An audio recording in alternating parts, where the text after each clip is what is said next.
नमस्कार दोस्तों, स्वागत है विकिपीडिया में। ये मेरी पहली वीडियो है और इस चैनल पर मैं आपको ऐसी शख्सियत के बारे में बताऊंगा जो वीडियोस आपने आज तक यूट्यूब पर नहीं देखी होगी। वीडियो अच्छी लगे तो चैनल को सब्सक्राइब करें और वीडियो को लाइक जरूर कर दे। तो आइए शुरू करते हैं। सतयुग में नरसिंह अवतार हुए और त्रेता में श्री राम का अवतार हुआ और द्वापर युग में श्री कृष्ण जी का, और कलयुग में भी सूर्य वंश में एक ऐसे महान अवतारी आत्मा ने जन्म लिया जिन्होंने सिख धर्म की स्थापना की।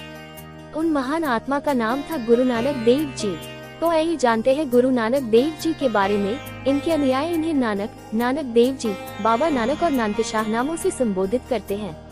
इनका जन्म स्थान गुरुद्वारा ननकाना साहिब पाकिस्तान में हुआ था और ये जो पिक्चर्स आप बैकग्राउंड में देख रहे हैं वो सब ननकाना साहिब पाकिस्तान की है और समाधि स्थल करतारपुर साहिब पाकिस्तान में स्थित है। इनका जन्म रावी नदी के किनारे स्थित तलवंडी नामक गांव में कार्तिकी पूर्णिमा को एक खत्री कुल में हुआ था। तलवंडी पाकिस्तान में पंजाब प्रांत का एक नगर है।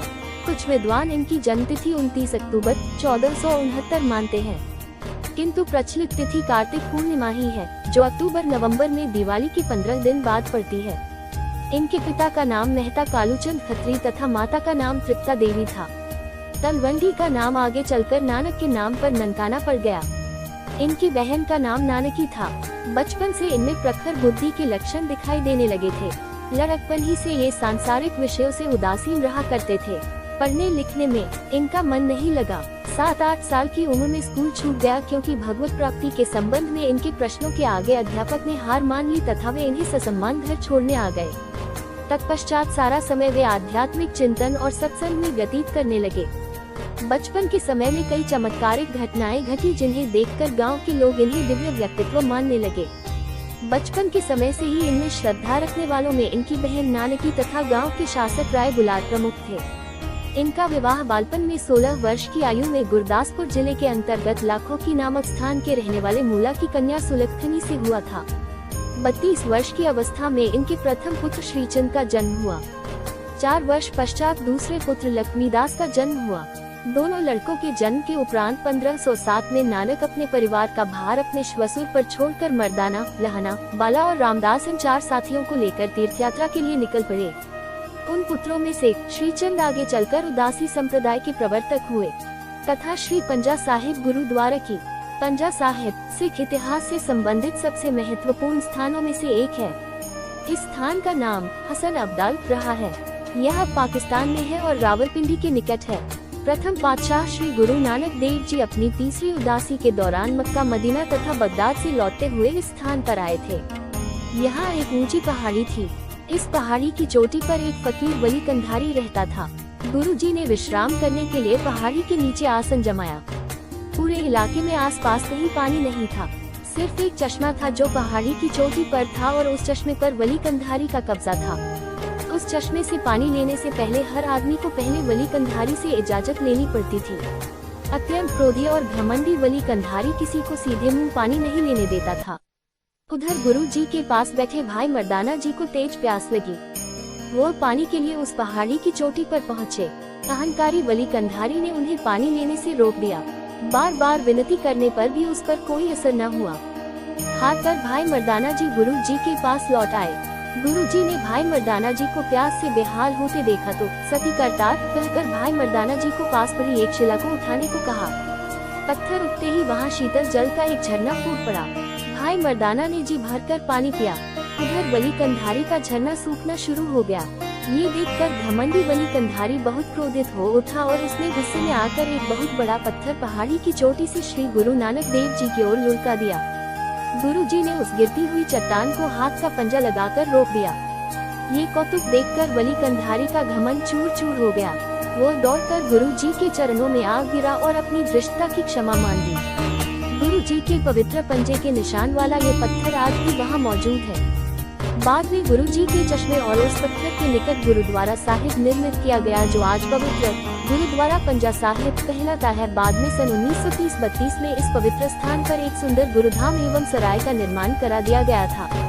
यहाँ हर साल वैसाखी का मेला लगता था। चैत्र की चतुर्दशी और भादों की अमावस्या भी बड़े पैमाने पर मनाई जाती थी। यहाँ 22 आषाढ़ से पहली सावन तक जोड़ मेला भी लगता था। देश विभाजन के बाद ये पवित्र गुरुधाम पाकिस्तान में रह गया। अब भी विभिन्न ऐतिहासिक दिवस के समय सिख श्रद्धालु जत्थे के रूप में यहाँ जाते हैं। तथा श्री मणिकरण साहिब जी। मणिकर्ण हिमाचल प्रदेश में कुल्लू जिले के भुंतर से उत्तर पश्चिम में पार्वती घाटी में ब्यास और पार्वती नदियों के मध्य बसा एक तीर्थ स्थल व पर्यटन नगरी है। ये जो पिक्चर्स आप बैकग्राउंड में देख रहे हो ये गुरुद्वारा श्री मणिकरण साहिब की ही है। ये समुद्र तल से 1760 मीटर की ऊंचाई पर स्थित है और कुल्लू से इसकी दूरी लगभग 45 की और मनाली से करीब 80 किलोमीटर है। हवाई मार्ग से यहाँ पहुँचने के लिए भुंतर में छोटे विमानों के लिए हवाई अड्डा भी है। सिखों के अनुसार तीसरी उदासी के दौरान सिख धर्म के संस्थापक गुरु नानक 15 आसू 1574 विक्रमी में अपने शिष्य भाई मर्दाना के साथ इस स्थान पर आए थे।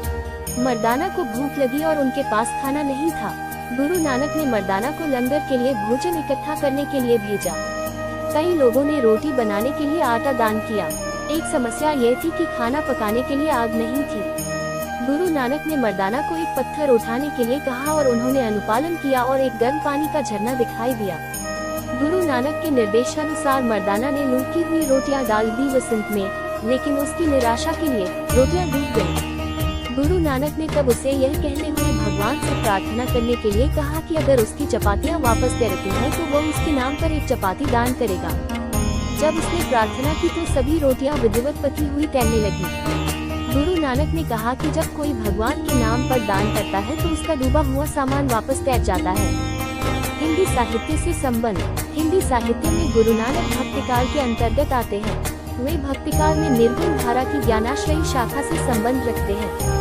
उनकी कृति के संबंध में आचार्य रामचंद्र शुक्ल हिंदी साहित्य का इतिहास में लिखते हैं कि भक्तिभाव से पूर्ण होकर वे जो भजन गाया करते थे उनका संग्रह ग्रंथ साहब में किया गया है।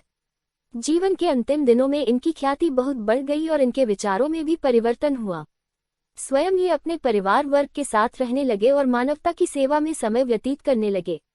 उन्होंने करतारपुर नामक एक नगर बसाया। ये जो पिक्चर्स आप बैकग्राउंड में देख रहे हैं ये करतारपुर साहिब गुरुद्वारे की ही है जो कि अब पाकिस्तान में है और एक बड़ी धर्मशाला उसमें बनवाई।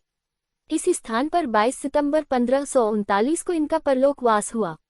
मृत्यु से पहले उन्होंने अपने शिष्य भाई लहना को अपना उत्तराधिकारी घोषित किया जो बाद में गुरु अंगद देव के नाम से जाने गए। अगली वीडियो में हम गुरु अंगद देव जी के बारे में जानकारी प्राप्त करेंगे। वीडियो अच्छी लगी हो तो लाइक और शेयर जरूर कर देना। चैनल को सब्सक्राइब भी कर देना। धन्यवाद।